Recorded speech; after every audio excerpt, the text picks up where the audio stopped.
Hello. I realize I have both things on. Can I go to... There we go. Hello. Welcome, everybody. In there, out there, all around the world.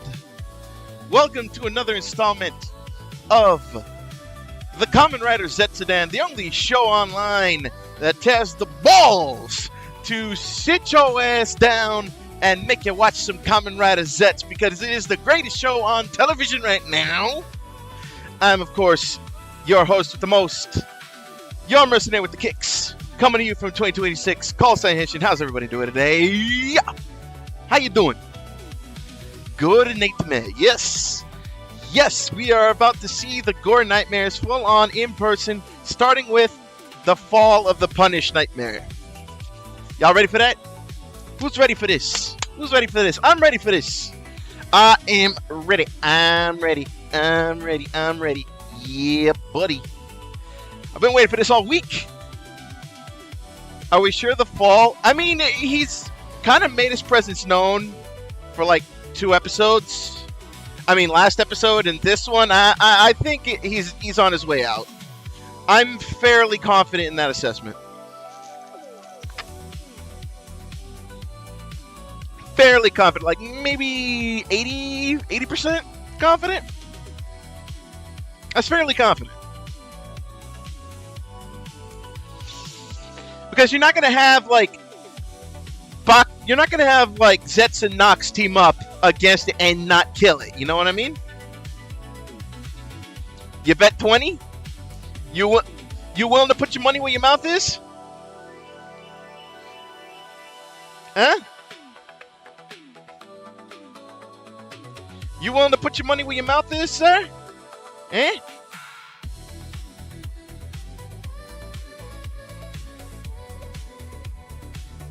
Actual money.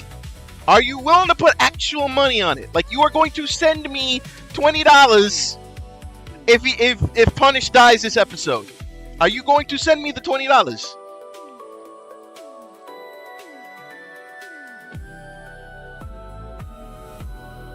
I need you to be 100% serious with me. Are you going to send me that $20 if you lose?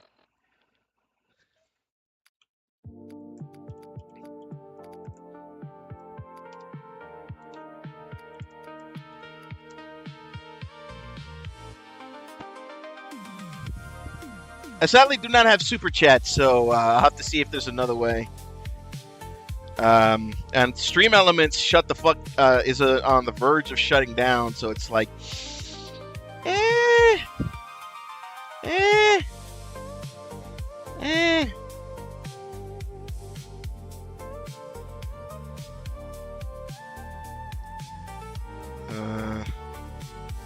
does this thing even have a? You think he's gonna live? I wouldn't put money on that. That's what I'm saying. It's like we only have 10 episodes left. There's no way they're gonna leave him alive, because we still have more to get to, plus they're revealing the big bad here tonight. Like the one that lords above the Gore Nightmares, are revealing him tonight. So it's like I think Punish eats it tonight. I genuinely feel that way. Because you gotta look at it from the sense of like, you gotta look at it from like the sense of like, okay, so we got 10 episodes left, and we're gonna be here on the verge. He's gonna be in those previews. I'm gonna say no, right? And it's crazy that I'm like so confident in that, but like, I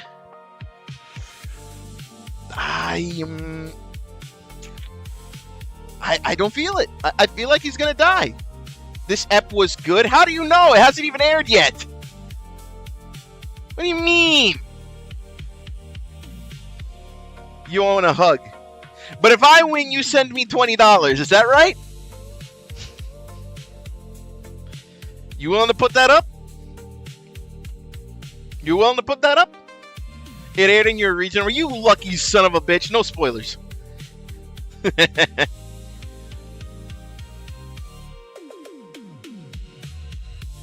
But yeah, man, like,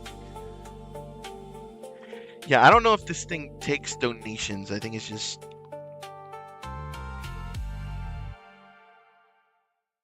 Yeah, no.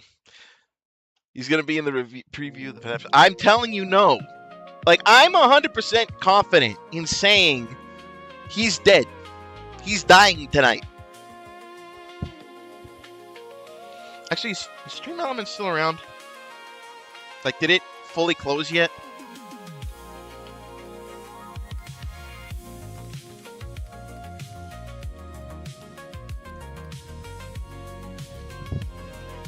Okay, no, it's still there. Okay. So I might be able to get something going in there. Nah, man. Nah. You see, I don't feel he's going to be there much longer, right? Because they didn't really make a big deal of him in the last episode. And now they're going to fight him, and it's going to be the two final forms taking him out. I don't think he lives. I genuinely do not feel like he lives.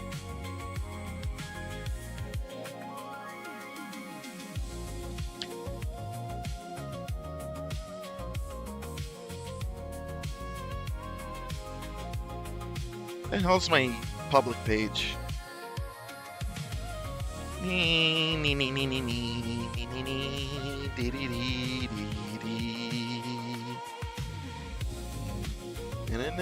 It's why I always stay quiet in these first parts so I can say anything without my knowledge. That's fair. That's fair.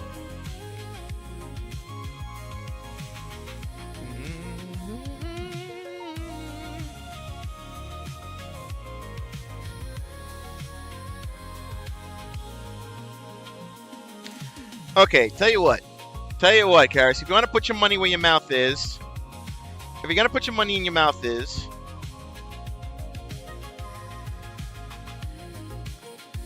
if you lose, you need to go to that page and donate $20, okay? If you lose. If you win, well, you get to keep them $20. You get to keep $20. Alright?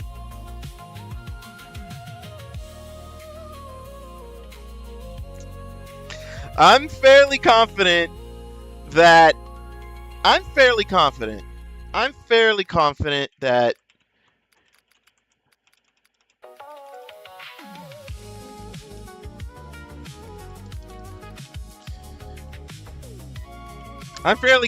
he's gone.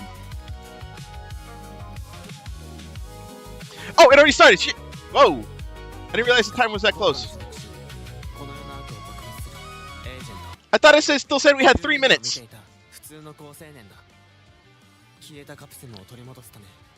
He captured him. Yes. Hold on, we gotta hop it over to the cinema. Hold on.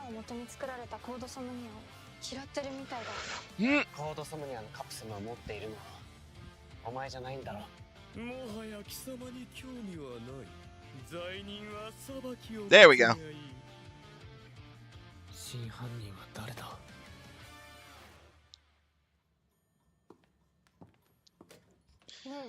Aww, Zeke's pouting.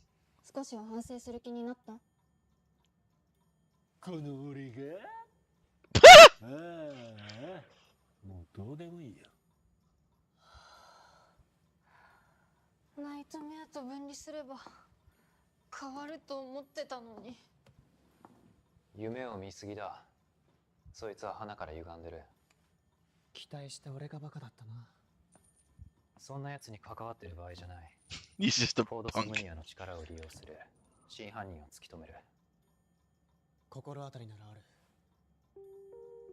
Wait, what?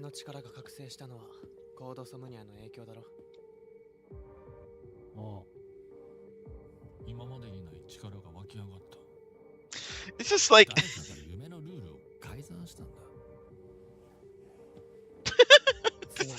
I don't know why. That just Zeke in the corner is just making me laugh.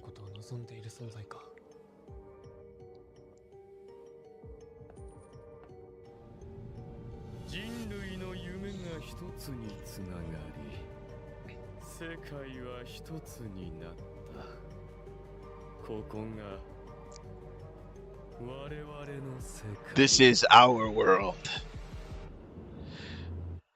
Ooh, funny fades. Woo, ooh, funny fade. Ooh. So now this is like they are setting this up, man. They are setting this up in the strongest way possible, right? Again, we're down at the wire. This is Endgame now. So the stakes are being set in this scene right now. We are in the verge of them finally wrapping it all up. Like, we're here now. We are in the moment.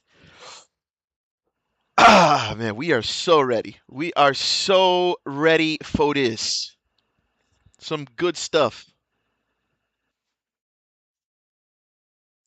Playback. The thing is that this is the setup. We truly enter into the end game next week. That's why I feel like Punish is going to be like the scapegoat. Or he's going to be the guy that like gets defeated and leads us into the true evil, you know? Like, they're going to steamroll him. Right? Because here's the thing. When you look at it like closely, the four Gore Nightmares are not a cohesive unit. They're off doing all their own things. At least as far as we know. They could come together here in the coming episodes, but right now we've only seen them like acting individually. So we can't really like fully on set say that yeah, they're done. That they're together, you know?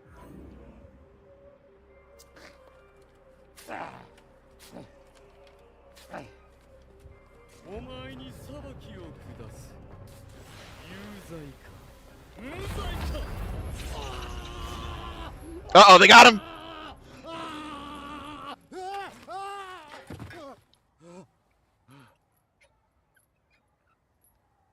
We don't see his arm.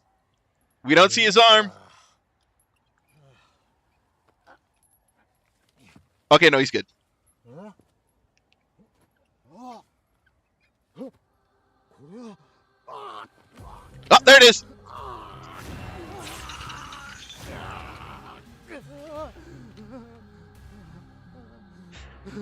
Oh, I thought something had happened to his eyes. It's just like he's squinting so much. 白波銀次が消えて以降、原因不明の失踪者が相次いでいます。共通点は全員類反者。何度も犯罪を繰り返してるやつらだ。何度も。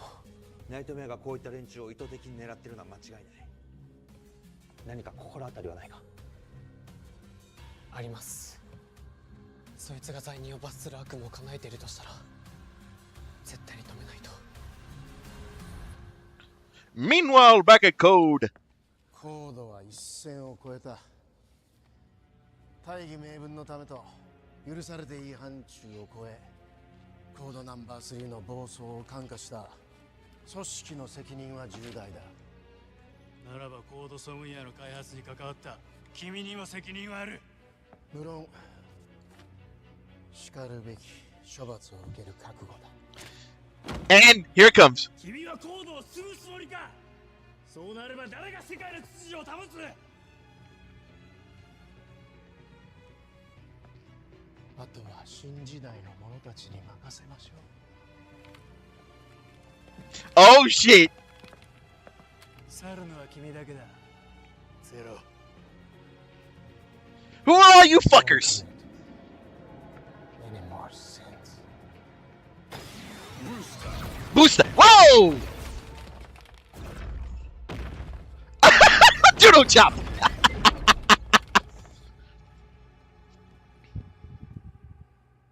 俺たちは他にナイトメア化した人間がいないか情報。あとは頼みます。はい。Can you guys go through the front door, please?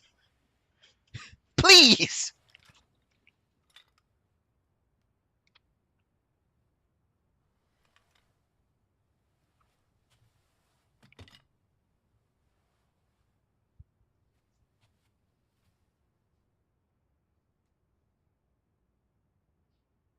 His name is Seven. ゼロから連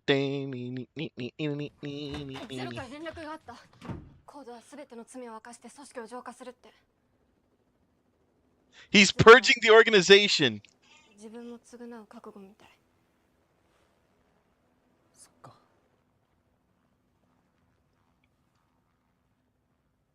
何考えてたの？これってこれから先どうなるんだろう。どうしていくんだろう。組織からも離れて、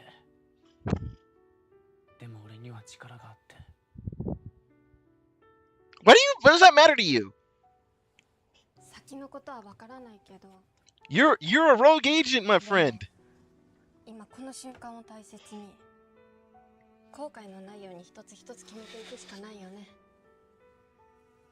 エージェントになる夢は叶っちゃったし、これから自分がどんな風になりたいのかまあ私も人のこと言えないんだけどね。ああ、お腹すいた。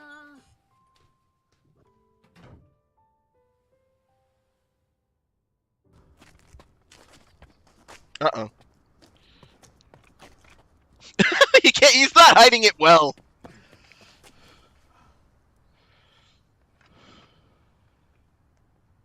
兄貴、それでいいのかよ。もっとどでかいもん盗んで伝説の大泥棒になりたくねえのかよ。やってやるよ。 Don't do it! Don't do it! I'm begging you, don't do it!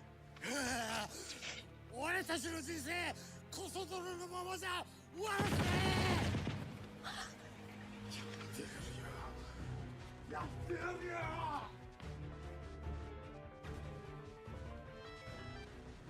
はい。Uh-oh. わかりました。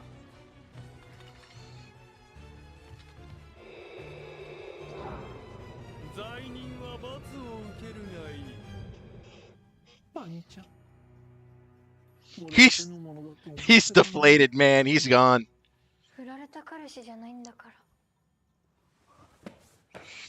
相性抜群だったんだよ。 Tachibana-san. でもよ、何百万年に一度の出会いだった I love him. He's amazing. He's such a good character. どういうこと？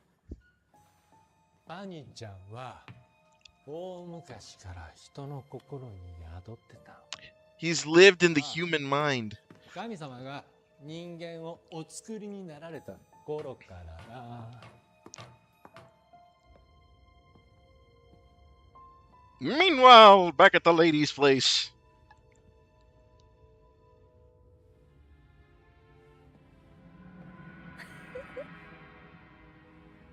ファントム。彼女はもういないわ。何をした？現実と夢の境目はもうなくなったのよ。Oh, the lady's dead! お前はどっちの住人になる？ The lady's dead! Oh, dear God. They killed her off! They unceremoniously killed her the fuck off! She's gone! Oh my God!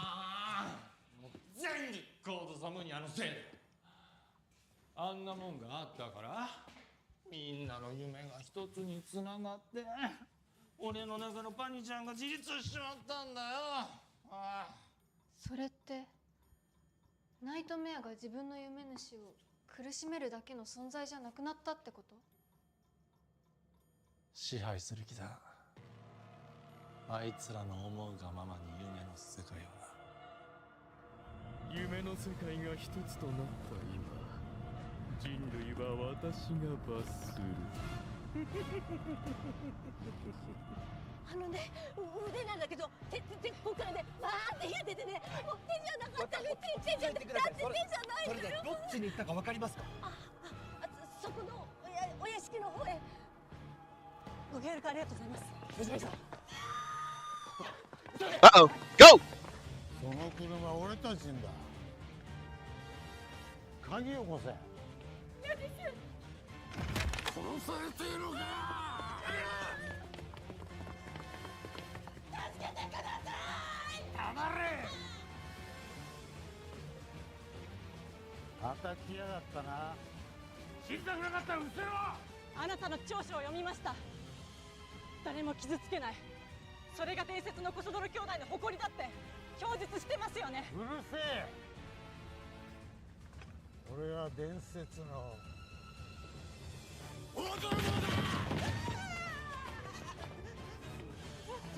よこせよ。 Time to move in action, my boy! 誰にだって心を入れ替えることはできるって、そう信じたい。今ならまだ引き返せます。あでもその銃で誰かを傷つけたらあなたは怪物になります。人でいられなくなるんです。もうやめましょう。若いの、お前には夢があるのか。答えろ。あります。なんだ、言ってみろ。 Okay, what the fuck? この世の悪を撲滅することです。あずっとそれがエージェントの仕事だと思っていました。でもこの世界の裏には陰謀やしがらみがあって、思うようにいかないことも。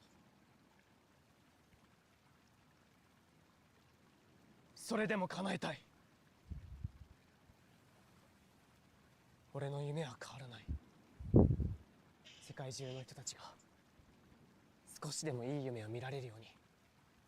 You gonna shoot him? そうか。俺の夢は、俺たち兄弟の夢は伝説の大泥棒だ。だったらお前は敵だな。 Oh! Shot him again!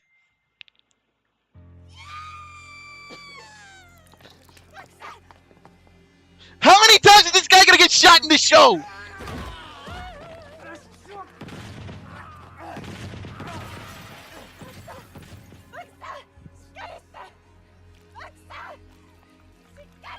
Not again! How many times are you gonna die in this show, my guy? How many times? バカ、大丈夫？エマージェンシーキット取ってくれ。分かった。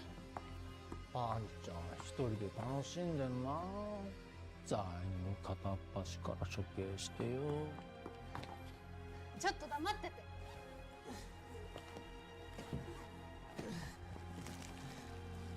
まず弾丸を摘出する。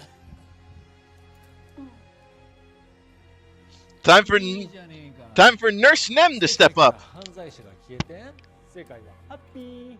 お前の夢が叶うぞねえ兄ちゃん。そんなこと望んでない。確かに犯罪は悪いことだけど、だからってこの世界からいなくなっていい人間なんていない。 Jesus. 人は変われる。人の心は変われるって私は信じたい。うん、信じてるから。ああ、現実の天罰を下す悪夢はこの俺が止める。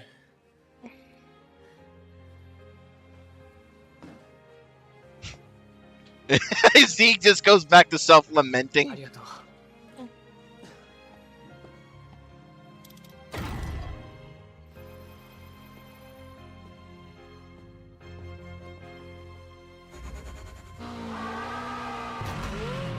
弟の二の舞になるぞ。うるせえ。暴れるな。奥さん。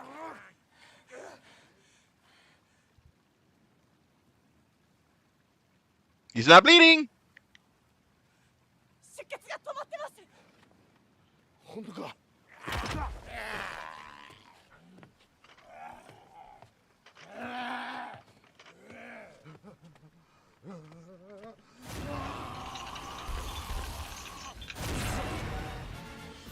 They got him.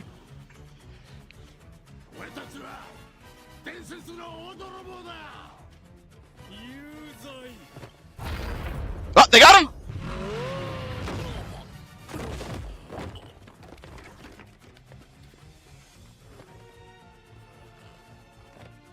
Oh, he dying today. He dying today.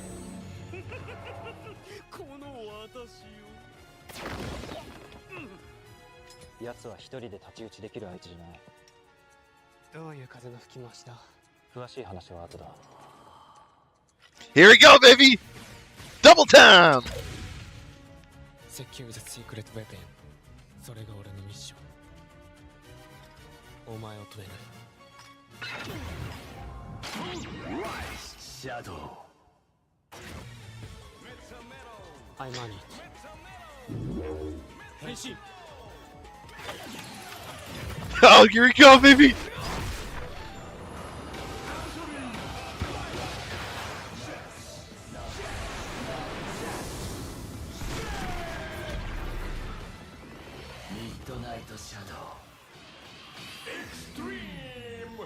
Let's do this!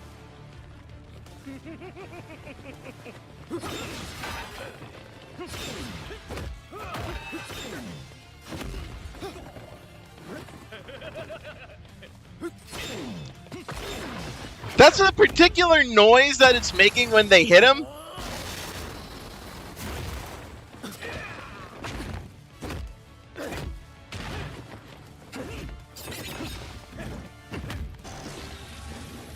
Plasma.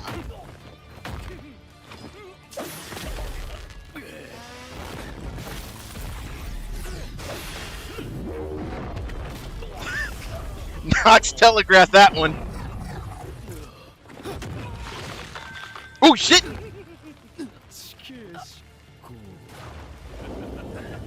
No, they got him! Oh shit. Wow, okay, I think that was a practical effect. I don't think that was CG.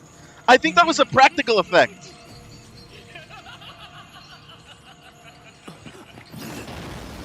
Oh god, Dark Rune. When was the last time we've seen a Dark Rune brawl in Toku, man? It's been a minute. It's been a hot minute.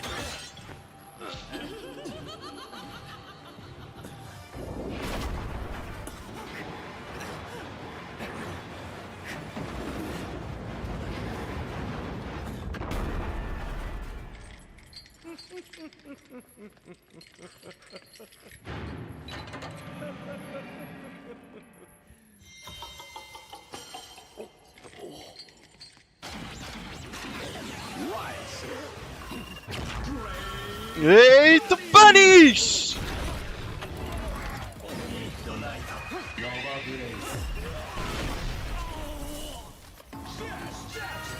Cha-ching! Oh, I told you! They killed him! I told you!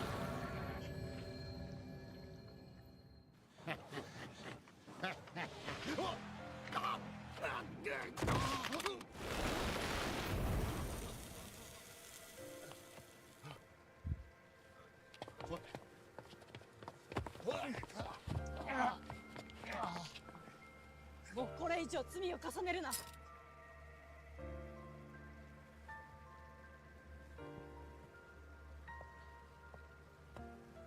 弟を弔ってやれ。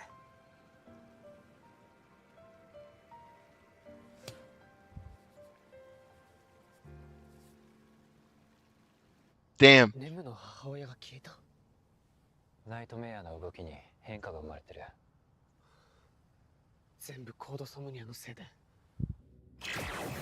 Wait. No.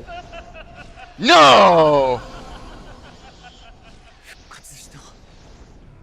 裁きは終わらない。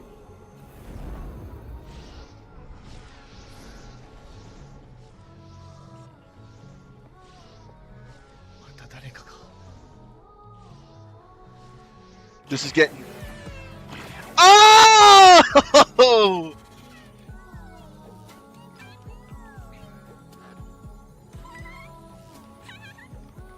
さあ、私たちの世界を作りましょう。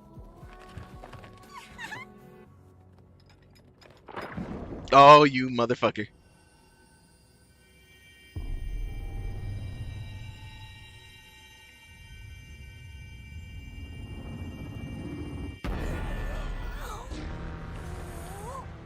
Oh shit. 行くわよ。 「 行くわよ。 行くわよ。 行くわよ。 行くわよ。 行くわよ。 行くわよ。 行くわよ。 行くわよ。 行くわよ。 行くわよ。 行くわよ。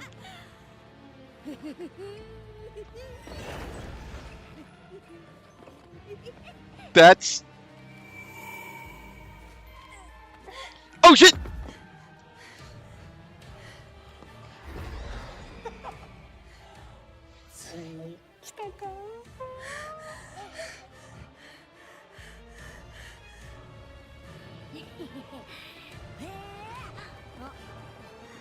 Alright.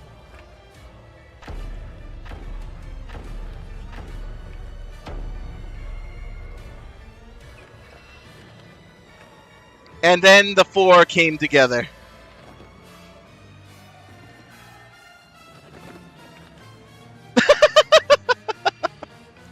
He's sitting like L.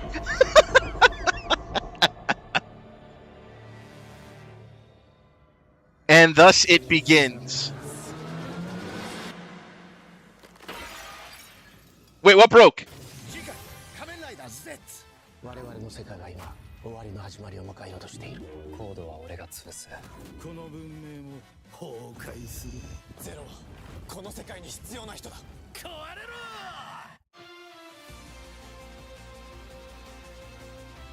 I don't know if that's Cleon's VA. I don't know. I don't even know who Cleon is. Oh, was it Code Sonya? Okay, well. Shit. Damn. So, So, I think we both won that one. I think we both won that one. Because he did die. But it was because of Code Somnia that he is alive again. So he did die and then he came back. So Ryu Soldier, you didn't say if he was revived. You said if he would that he would still be alive. You said that he would still be alive. He died and then he came back to life. He didn't survive the onslaught and then he didn't survive the onslaught and then, like, friggin'... He didn't survive the onslaught and then went off. He died and then he came back.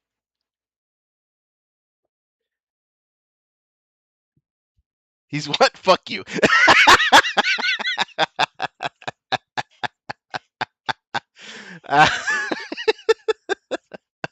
Damn it, I lost $20. No, but in all seriousness, folks, in all seriousness, I was right, but I was also wrong, Dane. Like, I'm not gonna sugarcoat it. So, like, nothing happens. No one has to. There's no exchange of anything. So, that visual, you didn't win. We both won. Okay, you're trying to get out of $20. Don't fucking it. Anyway. So, all jokes aside, that last visual, like, if that wasn't a grave invocation that this is the end game now, I don't know what is. Okay? That visual of them sitting on that throne,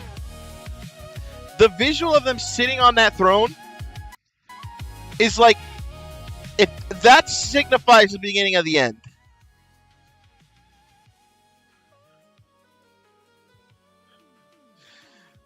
We got to see the Oblivion Gore Nightmare as a kid. Yeah, because here's the thing about that.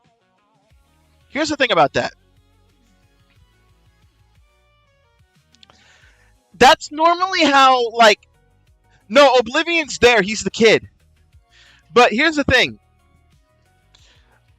When it comes to, like, the death of the world in Toku, the monster is always portrayed as a child. Like, that's a constant. That's a trope. Child death. That's the trope, because because that's literally the last villain of Gozuger was a child. Was very childish in the way it acted. I can name like a couple of others. Gogo 5, the child becomes what is supposed to be like the big, like, evil shit, you know, like, what other ones? There's a couple others, but I'm not thinking of them at the top of my head. But like an infantile death, because here's the thing. Here's the thing.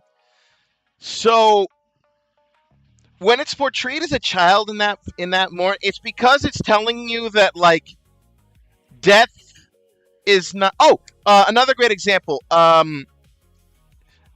Like amnesiac child Ankh from Oz. That's another one. So it's ultimately like because it's like it's the infant stages, like the early stages of doom, right?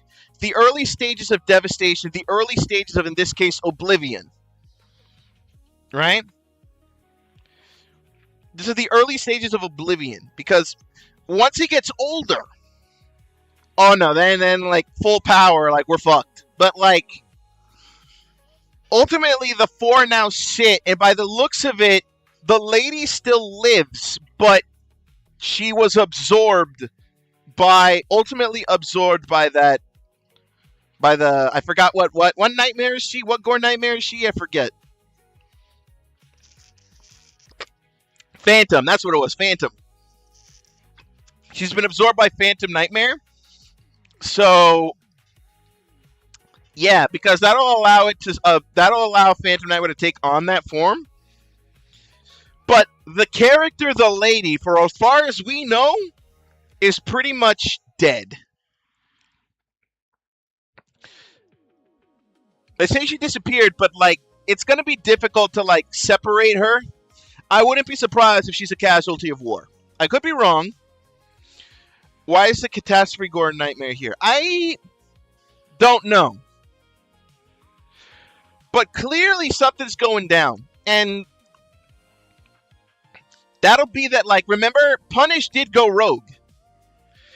Obviously not like a full will. It was just more that, like, because of what ZETZ did. But there's a point here right now that with the 4 gore nightmares now in place, there is a good chance that others will quickly follow suit. Okay, I have an explanation for this, the Alpha. I have an explanation for this. The catastrum that exists is not the same catastrum in the capsum. Why do I say this? Because the catastrum happened before the world reset. That capsum was still with him.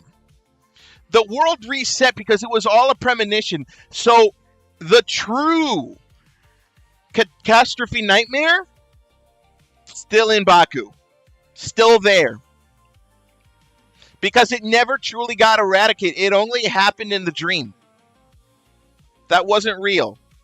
Because if it had truly destroyed, if it was truly destroyed, then also what Baku did by slamming the moon into the ground, that would have also carried over, and Nem wouldn't be dead or in a coma, right? That did not carry over. What carried over was Catastrum.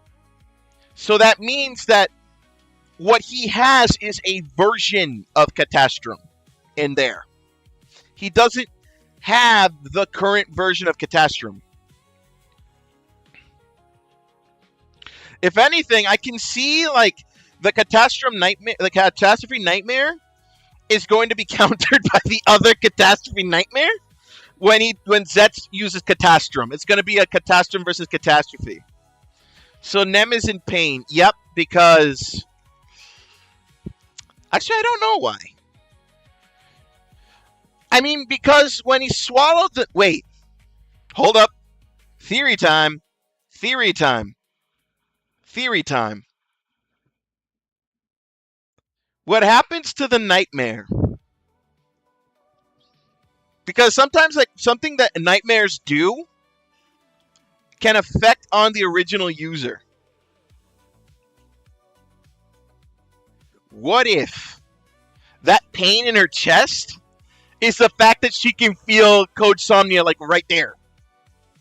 Right? I'm not saying it's going to appear inside Nem, but she can feel that shit. The baby nightmare is Nems. Yeah, that's the ongoing theory. Well, no, it is, because it was when we saw it the first time, it was that baby. And it seemed to have like a very close relationship with Nem. I don't remember the whole RPG thing, how the monster was acting. I don't remember.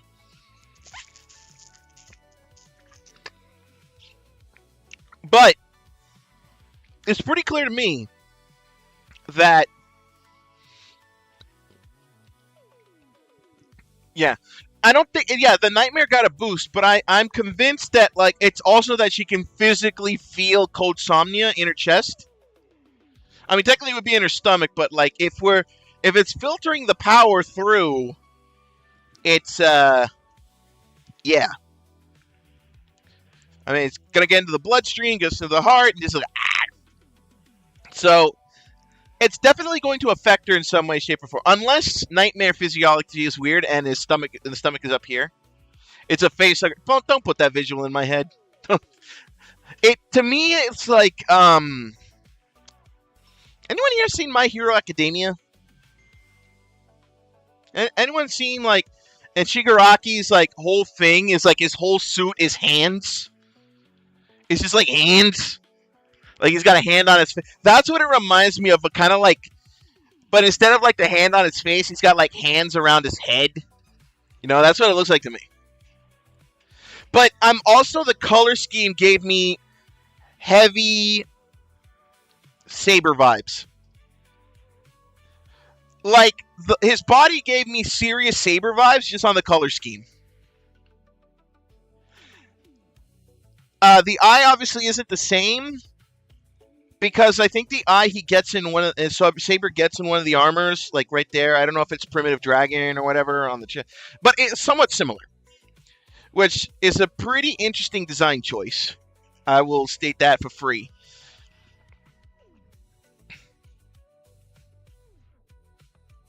So ultimately, it's just a whole thing of like, now we're totally in the end game. And we have 5 episodes. We have, like, Oblivion is going to be the last 2. I mean, that's a given. But then you have Punish. Then you have Phantom. And I forgot who the 4th one was. Because I didn't see if it was Catastrophe. Was it Catastrophe? I didn't see Catastrophe on in the thing. Was he seated there? I was only looking at, like... Was it... Because I don't recall if, like... I remember seeing Oblivion... It was? Okay, never mind then. But then, like... But we have 10 episodes. So if you're going to knock them out in 2 episodes arc, that leaves 2 episodes unaccounted for. And they already confirmed that the show is ending on 50 episodes. Like, literally, they confirmed it on the Japanese accounts. The show ends at 50. So, what then? You know? So, how do you distribute? How do you distribute? Right? Because you obviously got to have Oblivion be the last 2. Right? You got to have Phantom be one of the 2, Catastrophe's going to be another 2, and Punish is going to be another 2. But the problem is we're already getting Catastrophe in the next one. Right? The only way it makes sense to me is if kind of like they fight Catastrophe for 2 episodes, and then like somehow like the other version of Catastrophe breaks out of that capsule and fuses with Catastrophe and makes like an even more powerful version. You know? August 29th. Okay, that's good to know. Wonder if Punish will let Zeke catch it. Probably not. Because I think Zeke knows better than anyone, because he's been attached to Punish for so long, that even if he tries to raise problems, his ass is cooked. So he ultimately, that's why he's kind of like balled up in the corner. not so much like moping, but also out of fear. Because remember, Punish even threatened him. Punish threatened Zeke to his face that his punishment would come. So he's moping, but he's either waiting for it or he's terrified to do anything.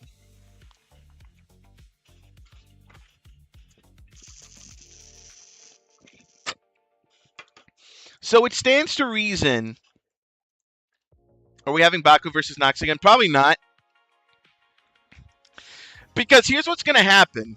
Clearly, Zero is purging code from within. Because at this point, they've shown that every agent in code is pretty much treacherous. No one can be trusted in code, so Zero is going out of his way to murk some motherfuckers. And if you remember, Nox's whole thing was that the corruption at the base of code it was the corruption in the middle of code, everything that code stood for. He's trying to atone for his sins. So if everything that made code the organization that put Nox in the position that he's in, if all that's gone, ultimately Nox his quest for vengeance is done. So he really has no reason to fight Baku, you know? All the secondaries I've seen, has been the most combative against the primary. He's not, I wouldn't say combative, because he's very much... He still believes in his mission of vengeance. Baku, in his mind, doesn't represent that, because Baku is not a part of code anymore. He quit code, so to him, he doesn't see Baku as a threat. So my whole thing is that if code were to fully disappear, if Zero were to bring code down, code doesn't exist. Nox's vengeance is secured.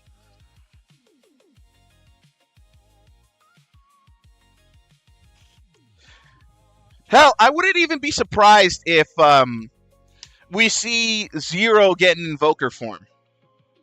You know? I wouldn't be surprised if we see him get in Invoker form, or even if we get Kamen Rider Zero. Because that would fucking kick ass if we got Kamen Rider Zero. I mean, we got Ultraman Zero. Why can't we have Kamen Rider Zero? You know what I mean? So your basis for secondaries is Cross and Vulcan. Yeah, you need to watch a little bit more, because a lot of secondaries aren't very standoffish. Like in Drive, Mach wasn't standoffish. If anything, he was a show-offy prick. He just liked to show off. He wanted to be the center of attention. Gav, freaking, I genuinely forgot what his name was. Vram, like, he was kind of step-offish, but he was cool with working... Valen, thank you. Vram was the third tertiary. But Valen wasn't very standoffish. Valen wasn't very standoffish up until the point he found out that Gav's quote-unquote family was responsible for the death of his mother. So it was like, okay, it was off and on for a little bit, right? Gotchard secondary, yeah, was very standoffish because he thought he was better than everybody else. Before that, Revice. Initially, Live. I mean, Evil was the standoffish one. Live was just a good brother, but he was also like panicky, right? No, Valverad was a secondary. Was he not? Did Jean come first? No, not Jean. Who am I thinking of? No, the other bitch. I forgot her name. Did she come first? Who was the secondary?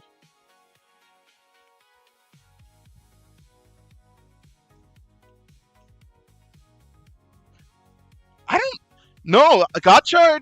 In Gotchard, it was Valorant and the other one, the unicorn girl. Like I don't. What other secondary could there be? There was an evil writer. Is that what you're thinking of? Majade. No, she was the secondary? I could have sworn Valverat got his writer form before her. Huh. I didn't even finish watching that series. I could have sworn Valverat got his writer form before her. Huh.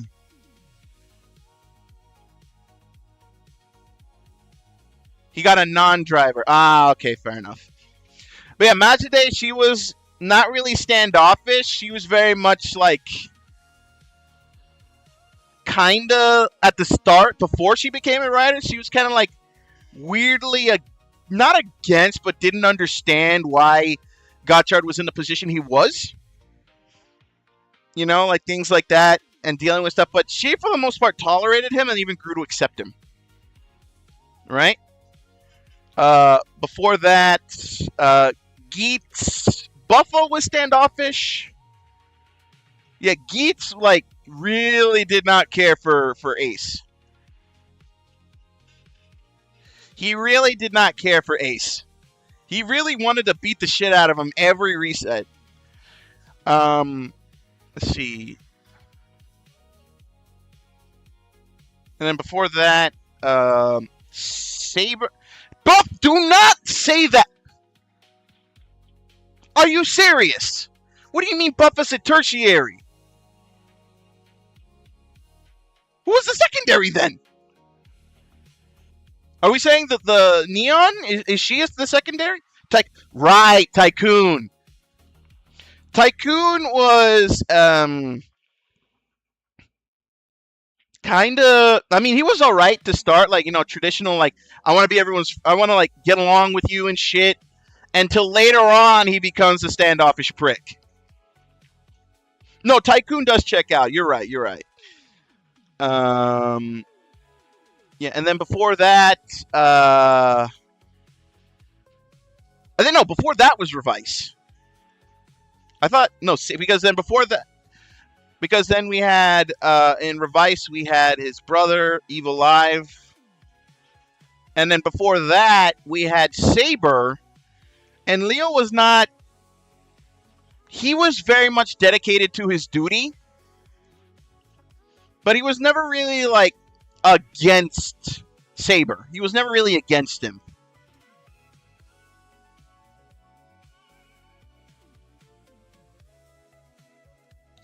And then, but then 0-1 had Thouser, and he was a piece of shit. So, And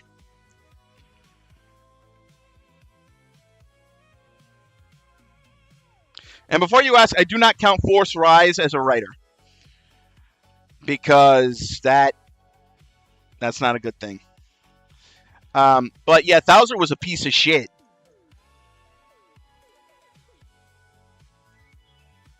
Then that wiki is wrong. Because here's the thing. I don't count any of Metsubo Jinrai as like secondary writers because they used Force Rise.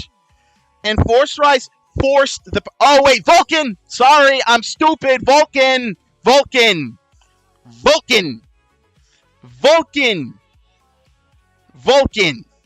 How do I forget that? He was my favorite writer in that whole show, and I'm still mad that they killed him off in the V-Cinema. They should have killed him off. Why did you kill off Vulcan? That's some bullshit. I loved Vulcan. Short Rise. Yeah, Vulcan was very much akin to he was very much akin to Axel in Kamen Rider Double, where like he didn't like being told what to do. He hated being told what to do. And he would literally defy expectations, but he was never standoffish. He just... Yeah, Vulcan died. You didn't know that? He didn't die in the main show. He died in the Vulcan... He had his own V-Cinema, which continued to tell the story. And his last power-up that is his ultimate power up that he gets in that V Cinema is what ultimately, it was too much power. He wins, but he dies. He's given a hero's death. How am I correct? Because my memory is absolute ass, the Alpha. I'm becoming a very old man. I'm 38. I'm becoming 39 in August. I am almost over the hill. My memory is already going. It's never been great to begin with, but it's getting worse. But I digress. But yeah, going off of that,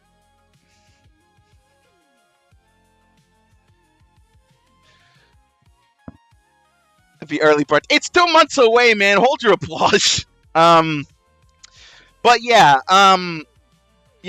Vulcan wasn't very standoffish, and we can keep going. Zeo Gates was very standoffish. He still kind of was near the end, but he was more open to shit. But he was very standoffish because he really wanted to kill Zeo. He was convinced killing him was the only option. How far back do you want to keep going? Who came before Zeo? Was it Build? No, it was...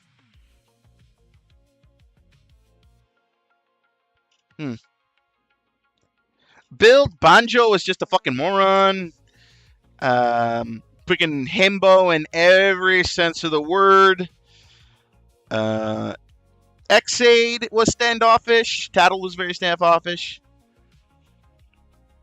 Build came directly before Zeo. Huh.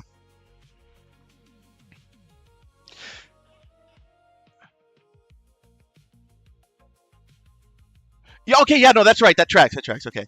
So, yeah, so Build, Banjo was just a himbo in every way sense of the word.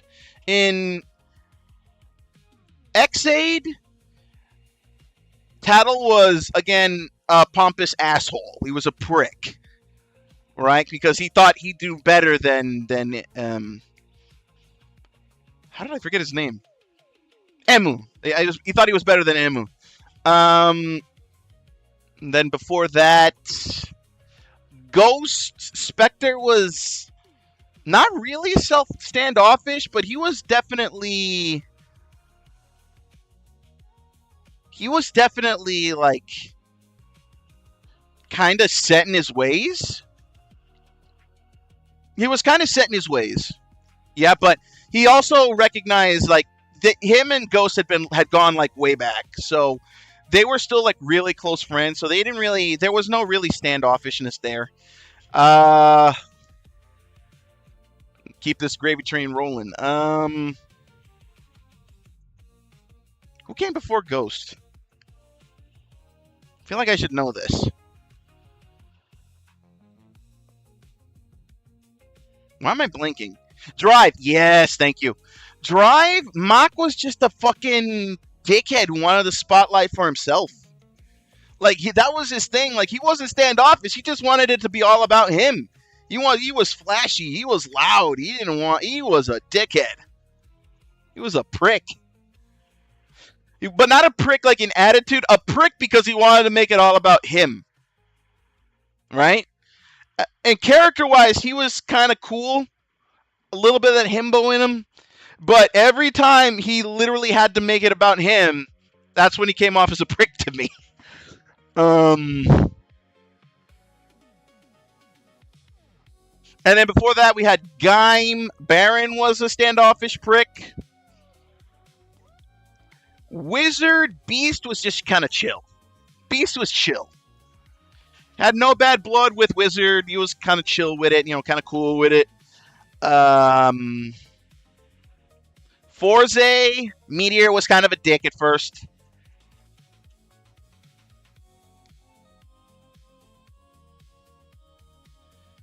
Yeah, like it had to be all about him because Drive didn't have like a freaking intro thing. He didn't have a thing. He just henshined and went in.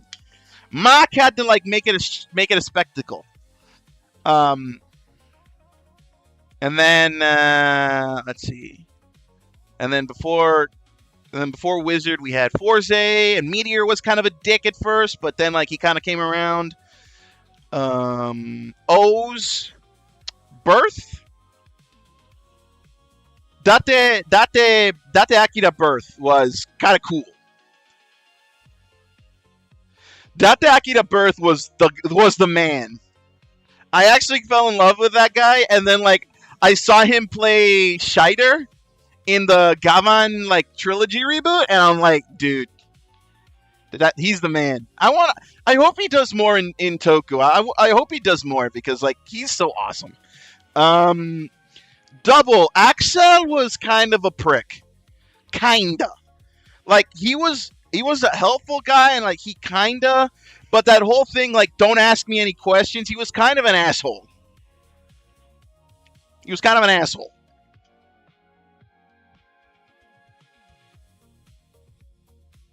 And then before that decade, Kaito was kind of chill. Like, I wouldn't say he was standoffish, but, like, you really didn't know what he was up. You didn't know what was up with Kaito. Kaito was kind of like, Kaito was just kind of jovial, but mysterious. You know, like, he liked fucking with people, but he fucked with people for a reason. Not for the hell of it. He wasn't in it for the love of the game. He did it because, like, he's like one of those fuckers that, like, points to the hints in a puzzle. You know?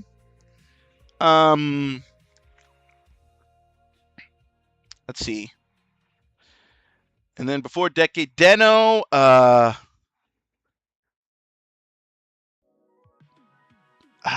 Zoronos. Zoronos was, yeah, he was kind of standoffish. Yeah, kind of standoffish, mainly towards Deneb. Like, he just kind of minded his own business. You know? Kiva, we had, what's his face? Ixa. Ixa is a weird case because several people... Oh, no, Kiva... Right. But Kiva had Ixa, and Ixa's a weird case because multiple people held the gauntlet. Multiple people became Ixa, so I couldn't tell you straight up. I couldn't give you, like, a straight-up answer on that one. Yeah, I can't really give you an answer on that one because, like, Ixa had, like, so many other, like, people playing him. Even freaking, Kiva's dad in the past played Ixa. And then we had Deno. Kabuto, that one's a weird one because I think if you go chronologically, the next writer in order is the B. I think. Yeah, I think it's the B. 2 pages with 11 users combined. Yeah, that tracks. The second writer to come in was the B. I mean, technically, if you want to get technical, Gatak is the secondary guy, but there were so many writers, so if you want to go chronological, the B was the secondary writer. And that one also has another case of multiple people became the B. Even Kabuto became the B. So it's like, I can't really give you anything there. I can't give you anything. Blade was Tachibana-san. Blade was Tachibana's son, so I don't think I need to speak. Okay, see, that's the opinion. If you go chronologically, it's the B, and if you go by common consensus, it's Gatak. Right? Like, if we're looking at Gatak, he was just kind of a goody two-shoes. He really wanted to be a helpful person, so his attitude just kind of like bordered on himbo.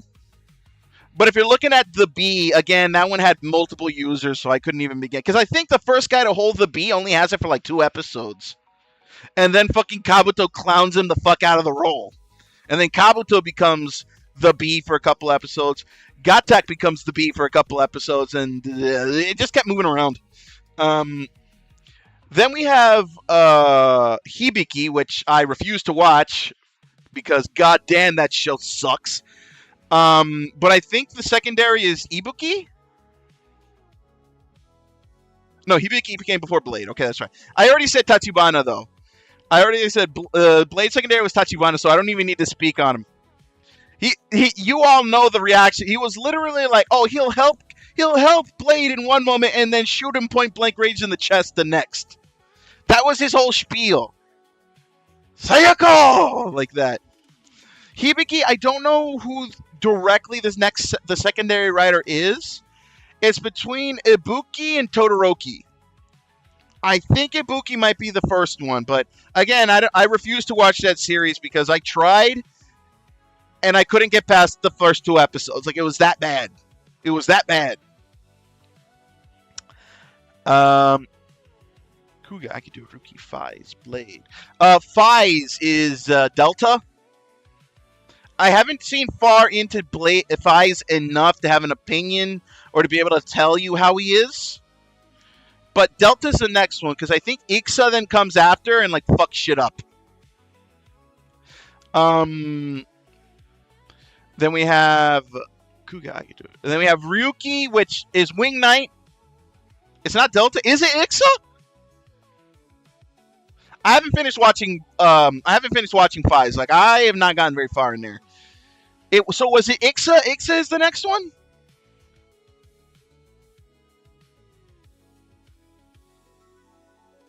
No, not Ixa. What's his name? Kaixa. That's what it was. Kaixa. There it is. Okay, so Kaixa was the second one. He was a dick. He was a dick. For the lack of better term, Kaixa was a fucking asshole. That's what his shtick was. Kaixa was a fucking prick. In every sense of the word. Not like kind of a prick or a standoffish prick. He was a dick.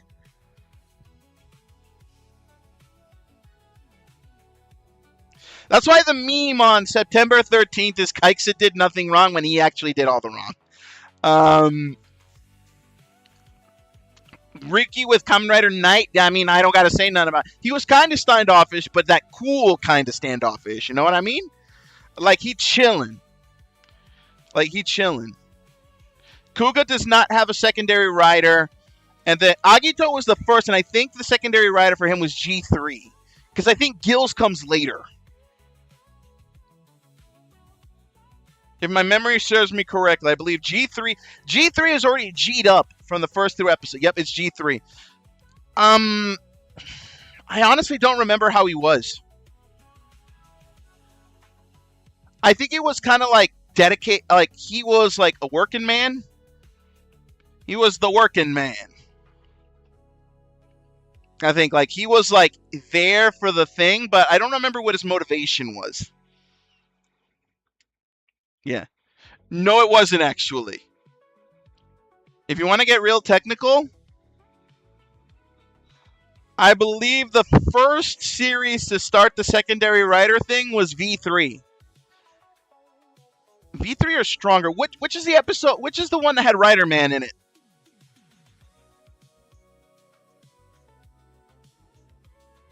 I think it was V3 that had Rider Man. Hold on. Let me double check. Kamen Rider Man.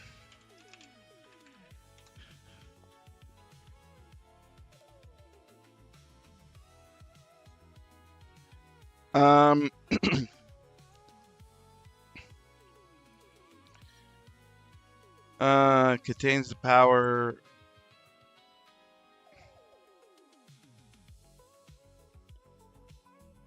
That's not what I was looking for.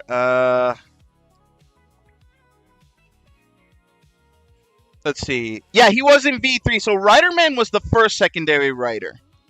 And if you want to get technical, Tackle was also a secondary writer, but also the first female writer. And I know that, like, canonically, in the Kamen Rider lore, they don't recognize her as a Kamen Rider, but I do, goddammit. Tackle was a fucking important part of the story, so, like, the fact that they don't recognize her as a Kamen Rider is a piece of shit, is bullshit.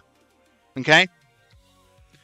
So, it all goes back to Showa. So, only 2 series of Showa had secondaries.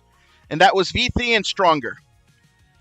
And then Agito was the first was the first secondary. Majide is the second female secondary. Yeah, because John was a tertiary,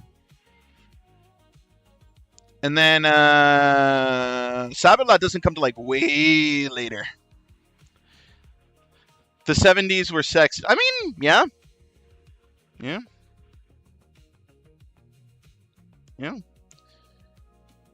I mean, there's no debating that. Apparently, they crossed over a lot in the Showa era. Like, that was not something that started in the Heisei era. Even in the Showa era, they were always showing up in each other's episodes. Super weird.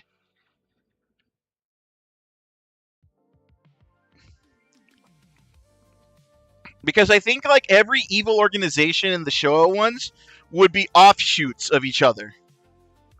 You know, like, Shocker was the first one, and we had Die Shocker, and then, like, I forgot who it was in V3. Something, Destron. Like, every time there were remnants of something, they would become a new organization. Yeah, so, yeah. Because I'm trying to remember every time we've had female writers, and I'm trying to remember if any of them were secondaries. And, yeah, Majide would be a secondary in that case. But, yeah. Yeah.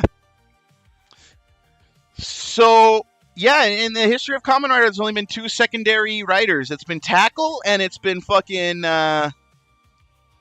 it's been Tackle, and it's been Majide. Tackle twice if you count Tojima wants to be a Kamen Rider. Because she was the second person, she was the second character to show up. Tackle. It was a different version of Tackle, a boobalicious version of Tackle, but it was Tackle nonetheless. So there was Stronger Tackle and Tojima Tackle. So, yeah.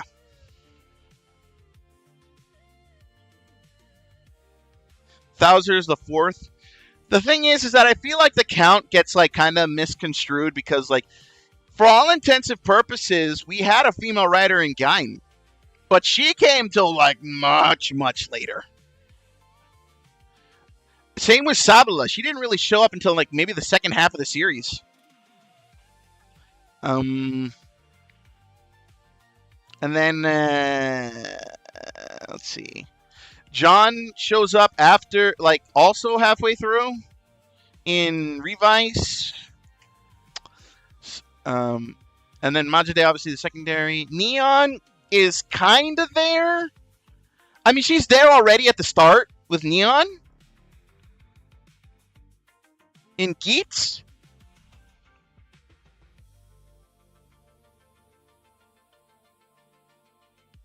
Valkyrie was the 3rd. Yeah.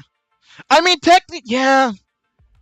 I mean, if you want to get technical, I think Vulcan and Valkyrie both count as secondaries. Because they debuted, like, really within an episode of each other. So I think, like, calling Valkyrie a tertiary writer, I feel like is a bit unfitting. So I think, like, given the times are close, she is a secondary writer. Right? Because it never says, like, a secondary writer can be one. Right? So I think given the timing, I think Valkyrie counts as a secondary writer. And then we have, so that would make Thouser a tertiary. And then we have, let's see. Neon was, I would also call Neon a secondary because she showed up very close. Like, very close. She showed up in, like, the 2nd or 3rd episode of Geats. And again, not too far off from Tycoon. So I wouldn't call her a tertiary writer. I think she counts as a secondary. Because that's the deal, right? The group was Ace, it was Geats, Tycoon, Buffa, and Neon to start. So I think Neon and Buffa count as secondaries. Because, like, everyone else around them were just cannon fodder. And all the other writers that were with them at the same time didn't even make it past the first year. They were all cannon fodder, so they don't really count. So you have to kind of look at Geats as like the ones that stick around in the story the longest. I still feel like we got cheated out of a female writer in Gav. We got cheated, man. Some bullshit, that one. We got cheated the fuck out of that. With a jellyfish entry form. Was that a female writer too? Yeah. And then, of course, I don't know if they're going to... At this point, I think we're too close to the end. I don't think we're actually getting a female writer in ZEZTZ. Which is a damn shame. You know, it's a damn shame. Unless they pull a Tsukuyomi, I don't think we're getting our female writer this season. Which sucks, but, you know, it is what it is. But, you know, it sucks. But, yeah, that is... yeah, we went off on a tangent. Where did we even start with that line of logic? Where were we going with that? Doesn't matter. But anyway, guys, next week, like, apparently the Catastrophe Nightmare is on the menu. The Catastrophe Nightmare is going to be facing us, baby. Writer Man is known as Kamen Rider Yongo. I'm pretty sure there's a Kamen Rider Yongo. And a Zango. Which is it's kind of weird that they didn't call him that. Yeah. Nox is just, at this point, like, the problem is not just code anymore. That's the thing. Because at the end of the day, the nightmares are ultimately the big problem, and now Nox has no one to answer to. The lady has been taken out. So very much the only person Nox can trust is ZEZTZ, because ZEZTZ is not affiliated with Code. And by the looks of it, Zero is dismantling Code. So it is what it is. Yeah. Anyway, that's going to do it for me, guys, here tonight. Nox has been a rival writer for lighter than Zeke. Zeke has been... Yeah. Zeke has not been there very long, I don't think. His whole run has been kind of short. Oh, I'm just looking at that. Those were all mine doors. What do you think each of the 4 totems represent? I feel like those totems represent something, but I don't know what.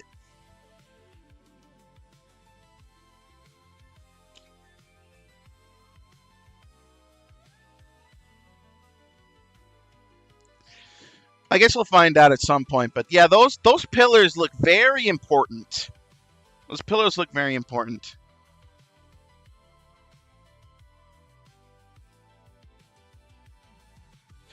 Oh no, don't worry about it. You're not the first. You're not the only person that comes around here talking about their OCs. Like literally, Dane will bring up his every moment. So you're good. You're good. But anyway, guys, I think that's gonna do it for us here tonight on the Kamen Rider ZEZTZ-udan. The end game is upon us. We are getting ready to send it home, baby.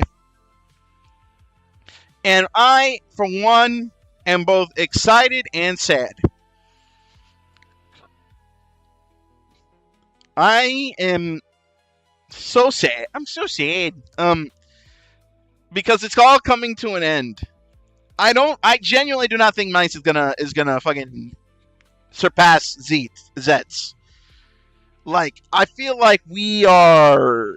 I don't know what's gonna happen. Is he an... No, I don't think... Is Mike an anniversary writer? I don't think he is. No, he's the 8th. He's the 8th writer. I mean, yes, he is an anniversary writer for, like, the 55th. But in terms of, like...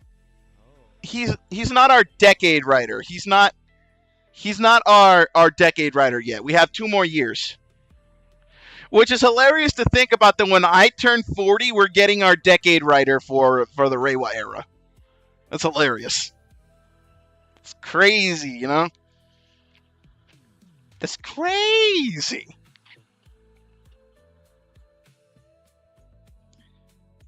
God, man, I've been on this planet too long. Oh, man. All right. Where do I send my peeps off to? Where do I send them to? Yeah, not really anyone. Yeah, I feel like raiding right now. It's just kind of like, yeah.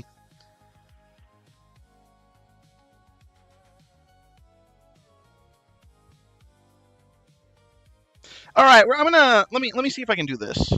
You're half my age, goddamn you youngsters today. See, back in my day.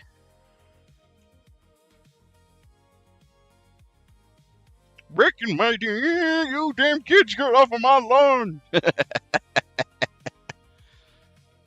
Yeah.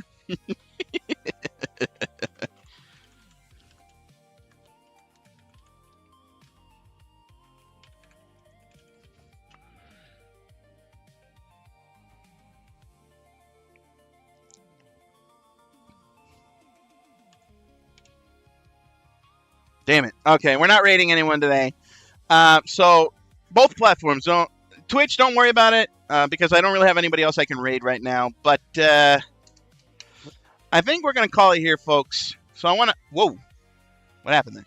I'm gonna call it here, folks. So I want to thank y'all so much for coming for another episode of the Kamen Rider ZEZTZ-udan. I will see you tomorrow for another edition of the Space Sheriff ZEZTZ-udan. And just like Zetz, we are now entering the end game of Gavan. Thank God. So we'll see what happens there tomorrow. But if I don't see you tomorrow, I will see you next week for another edition of the Kamen Rider ZEZTZ-udan. Until then, I am Call Sign Henshin, your mercenary with the kicks, your host with the most, coming to you live from the year 2286. And I'm reminding you that the future is in your hands, and your hands alone to conquer. So conquer it by any means necessary. I love y'all. Please take it easy. I will see you all tomorrow. If not, I will see you next week. Take it easy. Stay sexy. Stay safe. But overall, stay awesome. And I will see you all next time. Peace out.